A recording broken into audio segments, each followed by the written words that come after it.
হাজারো ছেলে আছে 35, 40, 45 বছরে বিয়ে করে।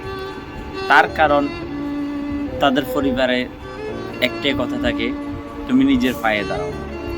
কিন্তু তারা ওই কর্মটা করতে করতে নিজের পায়ে দাঁড়াতে দাঁড়াতে এমন বয়স হয় যে বয়সটার কারণে তাদের বিয়ের বয়সটাই পার হয়ে যায়।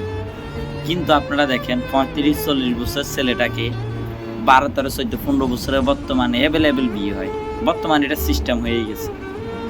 কিন্তু দিন শেষে একটা কথা কি জানেন, ওই 14, 15 বছর মেয়েটা 40 বছরের ছেলেটার সাথে যায় না। এটাই যেটা বাস্তব। কেন যায় না? ছেলে যেরকম এই জিনিসটা চায় না, মেয়েও ঠিক চায় না। একজন ছেলে কি চায়, আমার যখন 22, 23 বছর হবে, 20 বছর হবে, 22, 23 বছর হবে, তখন আমি বিবাহ করব।